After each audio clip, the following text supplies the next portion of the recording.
Welcome to Deccan academy. இன்றைக்கி நம்ம Photoshop பற்றின டுட்டோரியல்ஸில் இந்த மாதிரி ஒரு டபுள் எக்ஸ்போசர் கிராஃபிக்ஸ் எப்படி வந்து நம்ம டிசைன் பண்ணலாம் ஃபோட்டோஷாப்பில் அப்படிங்கிறத பற்றி தான் பார்க்க போகிறோம். வீடியோஸ் வந்து பார்க்குறவங்க பிடிச்சிருந்தால் லைக் பண்ணுங்கள், ஷேர் பண்ணுங்கள், கமெண்ட் பண்ணுங்கள். ஓகே, டைரெக்டாக நம்ம லெசனுக்குள்ளே போயிடலாம். ஃபஸ்ட்டு இந்த மாதிரி ஒரு இமேஜ் வந்து ஓப்பன் பண்ணிக்கிறேன். இந்த இமேஜ் வந்து ஃபஸ்ட்டு என்ன செய்யறோம்னா, நமக்கு வந்து இதில் பார்த்தீங்கன்னா ஒயிட் கலரில் இருக்கிறதுனால ஒயிட் பேக்ரவுண்ட் வந்து ஒயிட்டாக மாற்றணும். ஸோ பேக்ரவுண்டை ஒயிட்டாக மாற்றுறது முதல் பேக்ரவுண்டை ரிமூவ் பண்ண போகிறேன். பேக்ரவுண்டை ரிமூவ் வந்து 2-3 மெத்தடில் நீங்கள் பண்ணலாம். ஃபர்ஸ்ட் மெத்தட் என்னென்னா, லேயரை செலக்ட் பண்ணிவிட்டு இந்த குயிக் செலெக்ஷன் டூல் இருக்கு இல்லையா, அந்த குயிக் செலெக்ஷன் டூலை செலக்ட் பண்ணிவிட்டு நீங்கள் ஜஸ்ட்டு சப்ஜெக்டை செலக்ட் பண்ணிங்கன்னா இந்த மாதிரி ஃபுல்லாக கரெக்டாக செலக்ட் ஆயிரும். சப்ஜெக்ட்டு செலக்ட் ஆன பிறகு மாஸ்க் அப்ளை பண்ணிங்கன்னா இந்த மாதிரி பேக்ரவுண்டு போயிடும். அப்படி இல்லைன்னா இன்னொரு மெத்தட் இருக்குது. இது வந்து கண்ட்ரோல் Z போட்டு கேன்சல் பண்ணிடுறேன். சப்ஜெக்ட் லேயரை செலக்ட் பண்ணிவிட்டு ப்ராப்பர்ட்டிஸ் பேனலுக்குள்ளே போனீங்கன்னா உள்ள குயிக் ஆப்ஷன்ஸ் இருக்கும். அதில் பார்த்தீங்கன்னா ரிமூவ் பேக்ரவுண்ட் அப்படின்னு இருக்கும். ஸோ ரிமூவ் பேக்ரவுண்டை கிளிக் பண்ணிங்கன்னா ஃபோட்டோஷாப் ஆட்டோமேட்டிக்காகவே இந்த பேக்ரவுண்டை பூரா ரிமூவ் பண்ணிடும். ரிமூவ் பண்ணிவிட்டு உங்களுக்கு டிரான்ஸ்பரண்ட் பிக்சல்ஸாக மாற்றிடும் பேக்ரவுண்டை. இப்போ பாருங்கள், இந்த மாதிரி ஆயிடும். ஓகே, ஸோ இந்த 2 மெத்தடில் எந்த மெத்தட்லனாலும் பண்ணிக்கலாம். பண்ணிவிட்டு ஃபஸ்ட்டு நான் என்ன பண்ண போகிறேன்னா, இது வந்து பேக்ரவுண்டை ரிமூவ் பண்ணனால ஒரு லேயர் ஆட் பண்ண போகிறேன் பேக்ரவுண்டில். ஸோ அதுக்கு கீழே உள்ள பார்த்தீங்கன்னா ப்ளஸ் பட்டன், இந்த ப்ளஸ் பட்டன் அமுக்குனீங்கன்னா இந்த மாதிரி ஒரு லேயர் உருவாகும் பேக்ரவுண்டு. அதை வந்து நான் கீழே மூவ் பண்ணிக்கிறேன் பேக்ரவுண்டுங்கிறதுனால. மூவ் பண்ணிவிட்டு இது டிரான்ஸ்பரண்ட்டாக இருக்குது, ஆனால் நமக்கு வந்து ஒயிட்டில் வேணும், அதனால் ஒயிட் கலரில் மாற்றணும். இங்கே பார்த்தீங்கன்னா இந்த இதில் வந்து பார்த்தீங்கன்னா நமக்கு வந்து foreground colour block, background colour white. So இந்த பேக்ரவுண்டு கலரை வந்து இந்த லேயருக்கு அப்ளை பண்ணோம்னா கண்ட்ரோல் டெலிட் போட்டிங்கன்னா அப்ளை ஆயிடும். இப்போ கண்ட்ரோல் டெலிட்டை ப்ரெஸ் பண்ணிவிட்டேன். டெலிட் பண்ணோன்னா இந்த லேயர் வந்து பார்த்தீங்கன்னா பேக்ரவுண்ட் லேயர் வந்து ஒயிட்டாக மாறிடுச்சு. ஸோ ஒயிட்டாக மாறினதுக்கப்புறம் அடுத்து நெக்ஸ்ட் என்ன பண்ண போகிறேன்னா, இந்த லேயரை வந்து நான் வந்து என்ன செய்வேன்னா, இதுக்கு வந்து ஒரு அட்ஜஸ்ட்மெண்ட் லேயர் அப்ளை பண்ண போகிறேன். கீழே பார்த்தீங்கன்னா இந்த சர்க்கிள் இருக்கும், சர்க்கிளுக்குள்ளே ஆஃப் பிளாக் ஆஃப் ஒயிட் இருக்கு இல்லையா, அதை கிளிக் பண்ணிங்கன்னா இது ஃபுல்லாக அட்ஜஸ்ட்மெண்ட் லேயர்ஸ். ஸோ இதில் வந்து பிளாக் அண்ட் ஒயிட்டாக அப்ளை பண்ண போகிறேன். இப்போ பார்த்தீங்கன்னா பிக்சர் ஃபுல்லாக பிளாக் அண்ட் ஒயிட்டாக மாறிடுச்சு. மாறினதுக்கப்புறம் இதில் மேலே ப்ராப்பர்ட்டிஸ் பேனலில் மேலே போயிட்டு ப்ரீசெட்டில் உள்ளே போய் மேக்ஸிமம் பிளாக் அப்ளை பண்ணும். அப்போ நல்ல டார்க்காக பிளாக்காக மாறிடும். அதுக்கப்புறம் இந்த பிளாக் அண்ட் ஒயிட் லேயருக்கு மேலே வந்து திரும்ப ஒரு அட்ஜஸ்ட்மெண்ட் லேயர், லெவல்ஸ்னு ஒரு அட்ஜஸ்ட்மெண்ட் லேயர் இருக்குது. ஸோ அந்த அட்ஜஸ்ட்மெண்ட் லேயரை போட போகிறேன். அதை போட்டுட்டு இதில் வந்து இந்த பிளாக் போர்ஷன் இருக்குது, இந்த டார்க் போர்ஷன் இருக்கு இல்லையா, அதை வந்து கொஞ்சம் வந்து ஒரு 50 வச்சுக்கிறேன். அப்புறம் இந்த ஒயிட் போர்ஷனை வந்து ஒரு 200, ஸோ 200 டைரெக்டாக டைப் பண்ணிடுறேன். ஒரு 200 வச்சுக்கிறேன். வச்சுக்கிட்டு இந்த மாதிரி மாற்றியாச்சு. நெக்ஸ்ட் என்ன பண்ணார்னா, இந்த லேயரை வந்து ரைட் கிளிக் பண்ணி கன்வெர்ட் டு ஸ்மார்ட் ஆப்ஜெக்ட் மாற்றிடுறேன். ஸோ கன்வெர்ட் டு ஸ்மார்ட் ஆப்ஜெக்ட்னா இங்கே மாஸ்க் கிடையாது. பார்த்தீங்கன்னா இப்போ மாஸ்க் கிடையாது, இது ஜஸ்ட் இந்த இமேஜ் மட்டுமே வந்து ஒரு லேயராக இருக்குது. இங்கே வந்து மாஸ்க் இப்போ கிடையாது. அதுக்கப்புறம் இப்போ நமக்கு வந்து ட்ரீ வேணும். ஸோ இங்கே வந்து ட்ரீ வச்சுருக்கிறேன். இந்த ட்ரீயை வந்து என்ன செய்கிறேன்னா, கண்ட்ரோல் A போட்டு ஃபுல்லாக செலக்ட் பண்ணிக்கணும். செலக்ட் பண்ணிட்டு கண்ட்ரோல் C போட்டு காப்பி பண்ணிக்கிறேன். காப்பி பண்ணிவிட்டு இந்த பிக்சருக்கு வந்துட்டு கண்ட்ரோல் V போட்டு ஃபுல்லாக வந்து பேஸ்ட் பண்ணிட்டேன். பேஸ்ட் பண்ணதுக்கப்புறம் இந்த லேயரை மேலே கொண்டு போயிடுறேன். ஜஸ்ட் இங்கே மேலே டாப் கொண்டு வந்தாச்சு. இப்போ டாப் கொண்டு வந்துட்டு அதை வந்து சைஸ் பண்ணுறேன். கண்ட்ரோல் T போட்டிங்கன்னா ட்ரான்ஸ்ஃபார்ம் போட்டுட்டு ஜஸ்ட்டு இந்த மாதிரி கார்னரை வந்து ட்ராக் பண்ணி சைஸ் வந்து பெருசு பண்ணி இந்த பிக்சரை ஃபுல்லாக மறைக்கிற மாதிரி பண்ணிடுறேன். சொன்னால் கொஞ்சம் பெருசு பண்ணிக்கிறேன். பண்ணிவிட்டு மேலே டிக் அப்ளை பண்ணிடுறேன். டிக் அப்ளை பண்ணிவிட்டு இப்போ பார்த்தீங்கன்னா இந்த லேயர் இருக்குது, இந்த லேடி லேயர் இருக்குது, அது லேடின்னு நேம் ட்ரான்ஸ்ஃபர் பண்ணிடுறேன். லேடி, இந்த லேடி லேயருக்கு வந்து ஒரு மாஸ்க் அப்ளை பண்ணுறேன். இந்த லேடி லேயருக்கு ஒரு மாஸ்க் அப்ளை பண்ணேன். அப்ளை பண்ண பிறகு இந்த மாஸ்க்கை அப்படியே ட்ராக் பண்ணி லேயர் 2க்கு கொண்டாந்து போட்டுடுறேன்.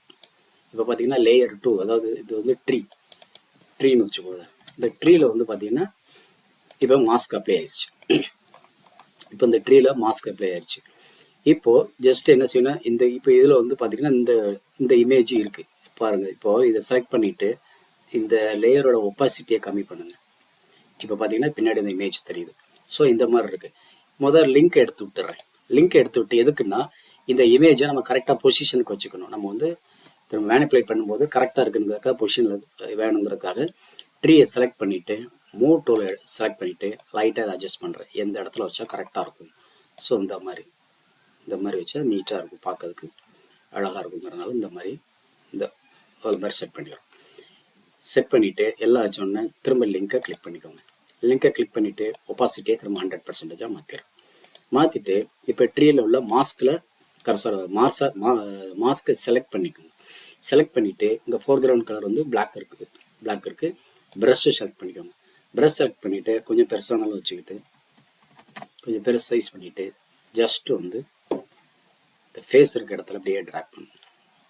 இப்போ பார்த்தீங்கன்னா இந்த ஃபேஸ் வந்து இது வந்து என்ன செய்யணும், ஒப்பாசிட்டி ஃப்ளோ வந்து ஒரு 69% 70% இருக்கணும். இருந்தால் தான் அது வந்து பார்க்கறதுக்கு கொஞ்சம் நல்லாயிருக்கும். ஸோ 70% வச்சுக்கிறேன். 70% வச்சுட்டு இப்போ ட்ராக் பண்ணுறேன்.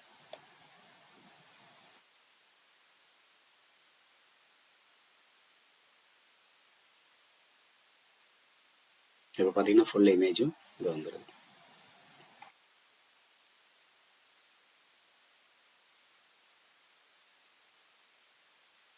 ஸோ எங்கே ட்ரீஸ் தேவையோ அதை பூரா இங்கே டேரெக்டாக இந்த மாதிரி ஃபுல்லாக கிளியர் பண்ணிடலாம்.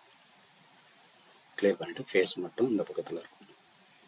இந்த மாதிரி மெதுவாக கரெக்டாக ஸ்லோவாக பண்ணும்போது நீட்டாக எந்த அளவுக்கு உங்களுக்கு தேவைப்படுதோ அந்த அளவுக்கு நீட்டாக இந்த மாதிரி ப்ரஷ் பண்ணிவிட்டு இது கொஞ்சம் ப்ரஷ் சைஸை கொஞ்சம் சைஸ் கம்மி பண்ணிவிட்டு இங்கே கிளியர் பண்ணிடுறேன். இந்த மாதிரி கிளியர் பண்ணலாம். இதை வந்து கொஞ்சம் ரவுண்டாக இன்னும் கொஞ்சம் எக்ஸ்ட்ரா எடுத்துக்கலாம். அதுக்கடுத்து இந்த இடத்துல என்ன செய்யணும், இன்னும் கொஞ்சம் ஃப்ளோவை கம்மி பண்ணிடுறேன். ஃப்ளோவை கம்மி பண்ணிவிட்டு ப்ரெஸ் பண்ணிவிட்டு லேசாக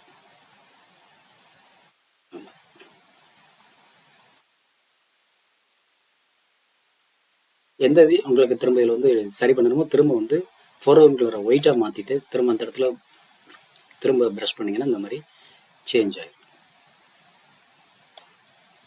இந்த மாதிரி சேஞ்ச் ஆகிடும். இந்த மாதிரி பண்ணிக்கலாம். இது வேண்டாம்னா பிளாக் மாற்றிக்கோங்க. பிளாக் மாற்றிட்டு இதை வந்து திரும்ப எரேஸ் பண்ணிடுங்க, மாஸ்கிங் பண்ணிடுங்க. ஸோ இந்த மாதிரி இது பண்ணிக்கலாம். இதுக்கு அடுத்து நீங்கள் பிக்சர் இன்னும் கொஞ்சம் மூவ் பண்ணனாலும் பண்ணிக்கிட்டு பண்ணலாம். ஆனால் இதே ஓகே, நீட்டாக இருக்குது. இந்த இடத்துல கொஞ்சம் டார்க்காக வேணும் அப்படின்னா நம்ம ஃப்ளோ வந்து ஜாஸ்தி பண்ணிக்கிறேன். 100% வச்சுக்கிட்டு கொஞ்சம் ப்ரஷ் சைஸை கம்மி பண்ணிவிட்டு கொஞ்சம் டார்க் அது கொஞ்சம் விட்டு இருந்தால் தான் அது வந்து பார்க்கறதுக்கு ஒரு நல்ல அழகாக இருக்கும். இது வந்து ஃபுல்லாக கிளியர் பண்ணும், ஃபுல் ஸ்ட்ரைட். ஸோ இந்த மாதிரி பண்ணிக்கிறேன். இந்த மாதிரி பண்ணும்போது இப்போ இந்த இடத்த கூட கொஞ்சம் வந்து ஒயிட் போட்டு கிளியர் பண்ணால் கொஞ்சம் நல்லாயிருக்கும். மாஸ்க்கு செலக்ட் பண்ணிவிட்டு ஒயிட் வச்சுக்கணும்.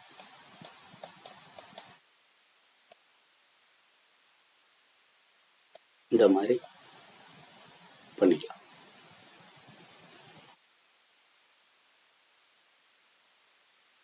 ஸோ இதை ஃபுல்லாக கிளியர் பண்ணி எங்கெங்கே டார்க்காக இருக்குன்னு பார்த்துக்கலாம். ஸோ 100% வச்சுட்டு ஓகே. நெக்ஸ்ட்டு வந்து இப்போ வந்து இதில் பார்த்தீங்கன்னா நான் காட்டின ஃபோட்டோவில் பார்த்தீங்கன்னா கொஞ்சம் க்ரீன் கலர் இருக்குது. ஸோ என்ன பண்ண போகிறோன்னா இங்கேருந்து இந்த லேடி வரைக்கும் உள்ள இந்த இதை ஃபுல்லாக செலக்ட் பண்ணி ஷிஃப்ட்டை பிடிச்சிட்டு செலக்ட் பண்ணிவிட்டு Ctrl+G போட்டிங்கன்னா எல்லாம் ஒரு குரூப்பில் போயிருக்கு.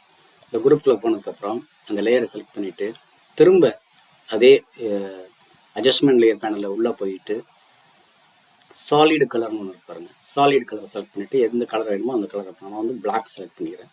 பிளாக் செலக்ட் பண்ணிவிட்டு அதில் டார்க் பிளாக் கொடுக்குறேன், நல்ல டார்க் பிளாக்.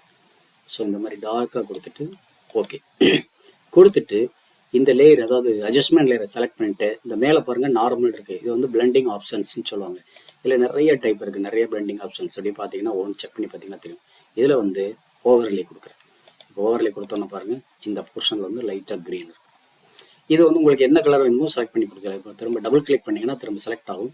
சப்போஸ் ரெட் வேணுமா இங்கே பார்த்தீங்கன்னா இப்போ ரெட்டு சேஞ்ச் ஆகும். ப்ளூ வேணும்னா இந்த மாதிரி ப்ளூ, ரெட், இந்த மாதிரி orange, yellow, green, blue, purple colour, இந்த மாதிரி எந்த கலர் வேணாலும் வச்சுக்கலாம். நம்ம வந்து க்ரீனே நான் வச்சுக்கிறேன். ஸோ ஃபுல்லாக வந்து க்ரீன். இதை பாருங்கள் லைட்டாக கொடுத்தோன்னா இந்த மாதிரி லைட் கொடுக்கும்போது இந்த மாதிரி லைட்டிங் வரும்.